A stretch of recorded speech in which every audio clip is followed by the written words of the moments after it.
ujitengenezee nguvu ya Mungu. Yesu asifiwe sana. Kwa yule mtu akatueleza, akasema baada ya hapo tukaanza kushindana. Mimi sitaki kwenda. Utaenda tu, ukaenda tu. Kuna mmoja akatoka, akawa na mapembe, akaja na bakola. Bakola yenyewe ilikuwa ni mkia wa mnyama. Mwingine akaja na bakola ambayo ilikuwa ni mguu wa mtu mfupa. Ndio bakola za kule. Asema utaenda. Ghafla baada ya hapo nikaona kama kuna kagiza. Kagiza, kukawa kuna utenganifu kati ya yale niliyokuwa nayaona na yale ambayo nilionayo. Ghafla ule mwili nikaona sasa unalazimishwa kurudi kwenye ile hali ile kivuli kile cha kule ambacho ndo mimi, kikao kinalazimishwa kirudi kwenye mwili. Na mbele mwili mimi nikaa si utaki. Natamani nibakie kwenye hali ile, lakini sitaki kwenda kule ambako wananilazimisha niende. Tukashindana.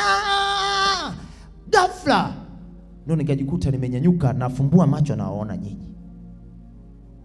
Umepata picha hiyo? Nini ambacho kinatokea?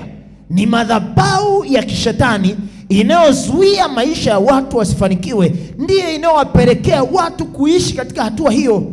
Na ndio maana tunaposema kanisa linahitaji liweze kuinuka liombe, kanisa linahitaji liweze kuwa katika ukamilifu ili liweze kushinda, tunahitaji watu wa namna hiyo. Tukisema tuombe, tukihitaji tuweze kumtumikia Mungu katika miili yetu, katika afya zetu tutumike, kwa sababu kama usipofanya huu mwili wako, usipofanya utumishi, shetani anayo kazi ya kukupatia. Na ndio maana yule mtu alichukuliwa katika ulimwengu wa roho, akaondolewa duniani ili kupangiwa kazi ya kufanya.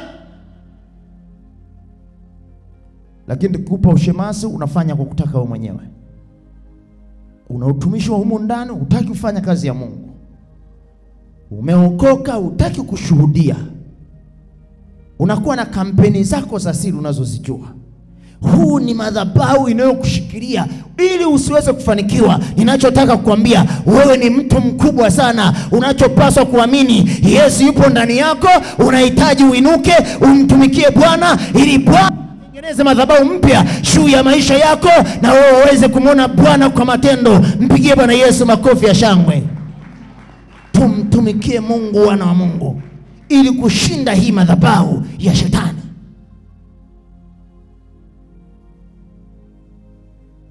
Wengine wamebakisha siku 2. Wengine wamebakisha siku 10. Wengine wamebakisha miaka 2. Wengine miaka 5. Ni wewe kujua nipo upande gani. Nipo upande wa Mungu. Yule aliye kwenye upande wa Mungu kweli hana kula ya shetani. Bwana Yesu asifiwe sana. Lakini yule ambaye yupo nje ya Kristo, yupo kwenye kula ya shetani, uchukulie muda gani? Usiseme nipo huru tu. Hapana. Nitakueleza dalili zake. Dalili zake ndio hizi ambazo nimetoka kuzungumza. Kuota ndoto mbaya, ukiwa kanisani unasikia uchovu, wakati mwingine unachukia ibada. Yaani watu wanapokuwa wanahubiri, wewe unachukia, lakini umekuja tu unachukia. Wakati mwingine unasinzia hapa. Kila tukihubiri hapo umesinzia, tukimaliza ibada umenyanyuka. Kuna wakati mwingine wewe unakuwa unapiga miayo, hujachoka, hujafanya nini, unapiga miayo.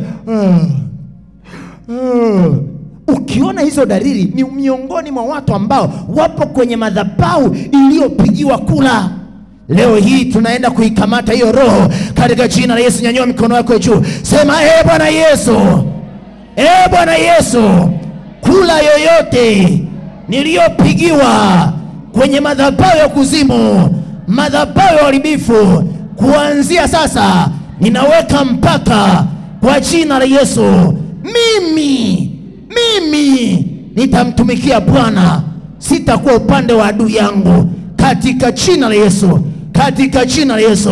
Nami nitashinda kwa jina la Bwana wa majeshi, kwa jina la Bwana wa majeshi. Yesu Kristo aliye Bwana na Mwokozi wa maisha yangu atanishindia kwa kila vita yoyote, kula yoyote ya mauti niliyopangiwa haitonipata kwa jina la Yesu. Pigie Bwana Yesu makofi. Kuna watu wengine hapa hata alipokuwa tunasema tuvunje hiyo roho anajisikia uzito sana. Nazungumza uweze kuchua.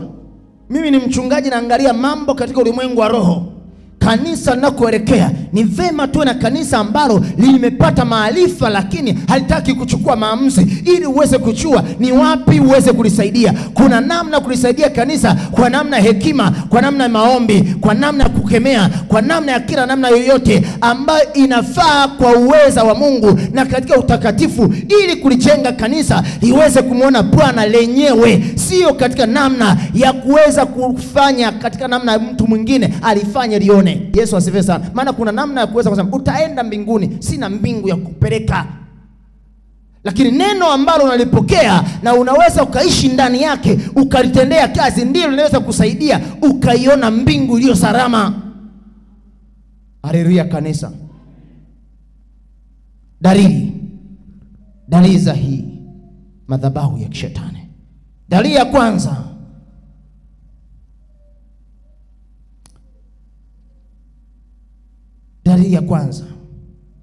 kila unapoanza jambo jipya linaharibika. Ukianza jambo jipya linaharibika. Hii miongoni mwa dalili zingine ambazo ukiongezea, ukianza jambo jipya, iwe ni biashara, iwe ni nini, ukianzisha tu, yaani ukiona umeipata ile biashara. Kuna watu wengine ukizalisha tu biashara, ukianza kuifanya shauku inafanya nini? Inaondoka. Unaweza ukawa na shauku, unasema mwaka huu ni lazima nijenge nyumba, si nini. Ukipata fedha ya kuweza kuijenga nyumba hiyo, shauku inafanya nini? Inaondoka. Zile fedha unazibadilisha matumizi, zinafanya kitu kingine.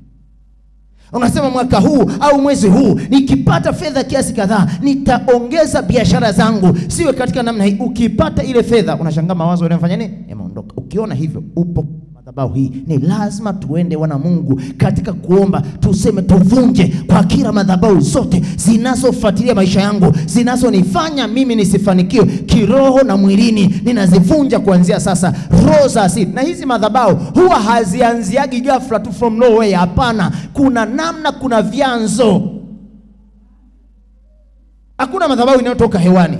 Kila mmoja hapa aliyopo hapa ana asili. Tukigusa wewe una asili ya kwenu. Mwanangu ulisema umetoka wapi? Nzega. Ni Msukuma, Mnyamwezi au? Mnyamwezi. Ndugu yangu, nimempata dada yangu. Nipigieni jamani makofi. Yesu asifiwe sana. Huyu anani katika watu ambao ni wanaabudu mizimu sana, ni Wanyamwezi. Nazungumza hivyo kwa sababu mimi nimetokea kwenye familia hiyo. Baba yangu alikataa kurudi kwao. Alisema nama sihitaji kabisa hata watoto wangu kuungana na ndugu zangu. Yesu asifiwe sana.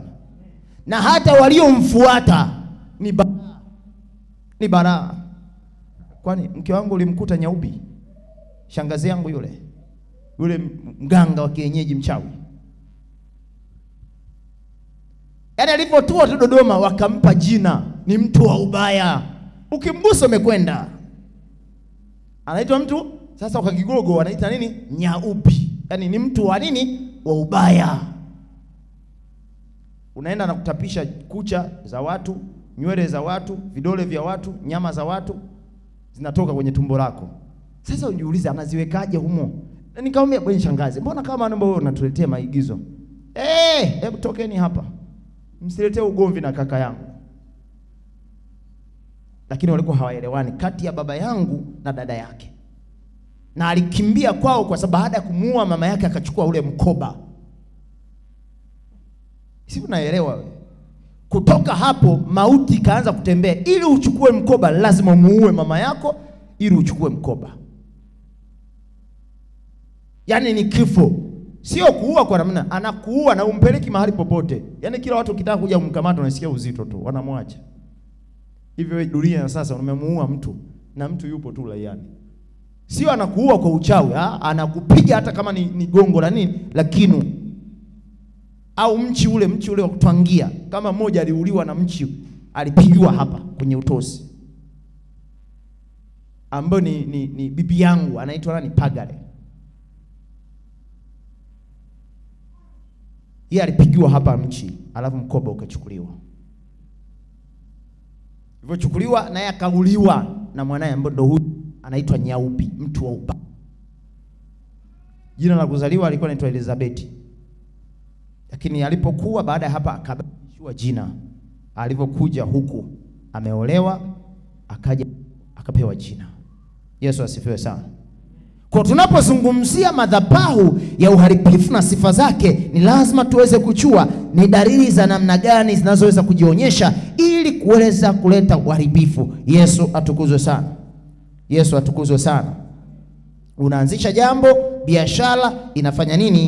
Inaharibika au inakufa.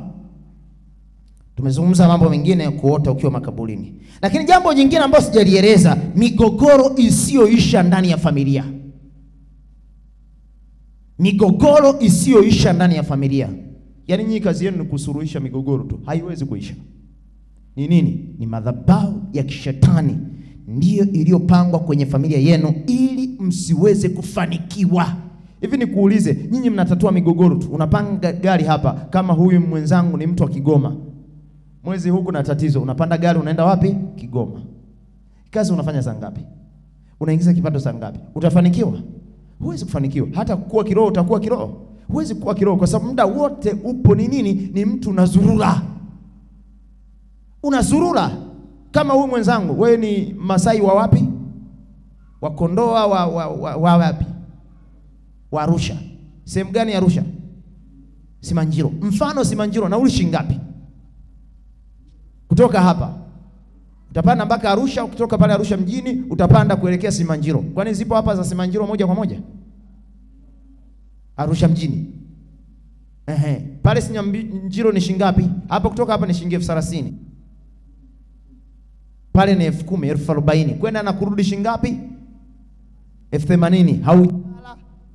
Haujala au hujapanda usafiri wowote, tafadhali yake utembee kwa mguu kuelekea kwenye kituo cha daladala, kwa sababu vituo vya daladala vingi vyao havipo kwenye eneo husika. Wametengeneza namna fulani kutengeneza uchumi wa mji.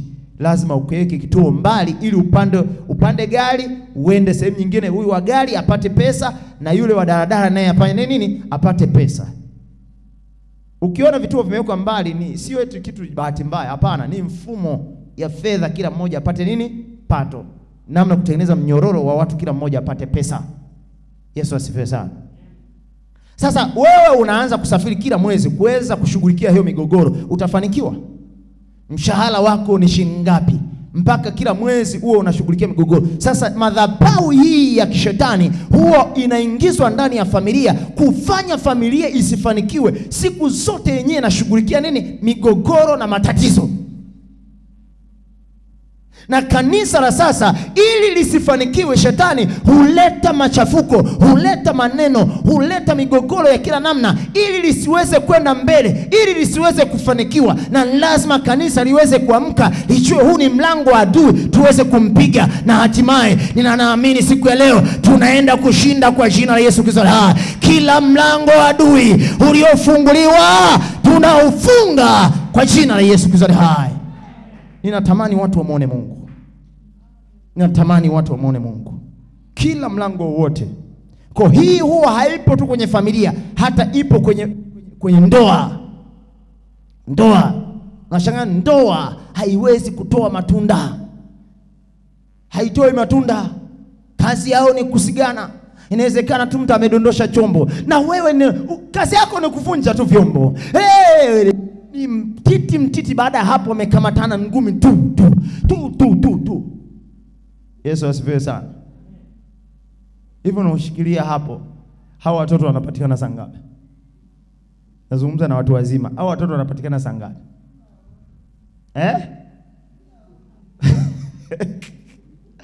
Yaani mtu anaingia tu kwenye nini, anaingia chumbani, zengo linaanza na kuambia hamna kupoa wala kupoa. Maana anasema chakula napiga teken, toka na chakula chako, huyo kaondoka. Ndio nakuuliza hao watoto watapatikana saa ngapi? Kwa tafasiri yake, watu wametoka kwenye maisha yao, wameingilia nafasi ya Mungu, kwa sababu shetani anajua kabisa hao watu wakiongezeka wataniletea shida. Na ndio maana Farao wanahangaika sana juu ya Israeli isiweze kuongezeka. Kwenye kuongezeka ndio kuna uungu, kwenye kuongezeka ndiko kwenye utakatifu, kwenye kuongezeka ndiko kwenye mafanikio. Kanisa hili lazima liongezeke. Shetani apende asipende, tunasonga mbele na tutaongezeka. Sema amen. Sema amen. Nami nakutabiria kuanzia sasa, kinywa cha kushuhudia kiwe juu yako na ulete watu kwa Yesu. Sema amen. Mpigie Bwana Yesu makofi. Wana wa Israeli walizuiliwa.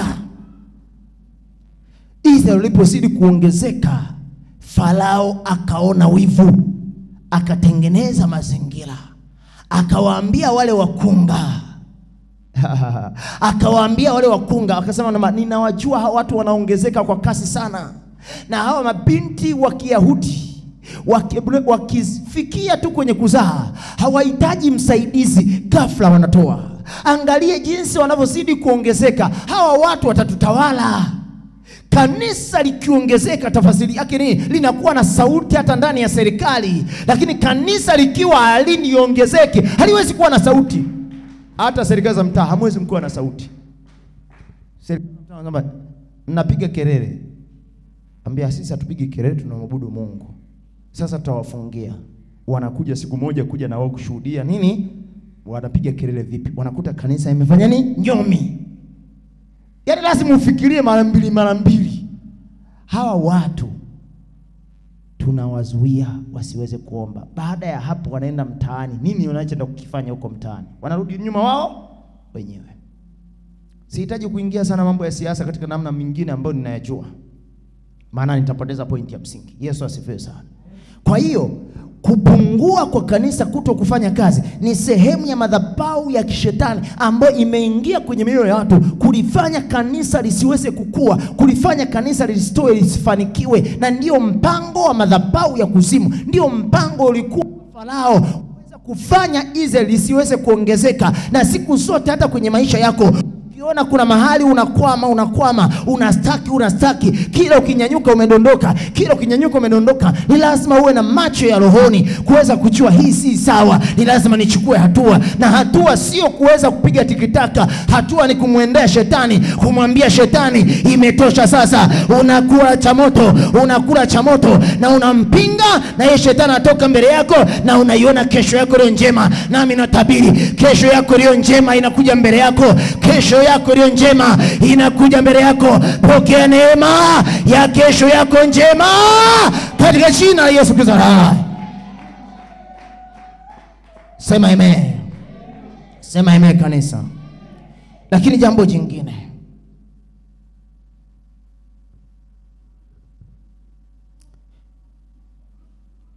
chukua hili jambo litakusaidia. Neno la udhibitisho juu ya madhabahu. Andika neno la udhibitisho juu ya madhabahu. Twende kwa haraka. Neno la udhibitisho juu ya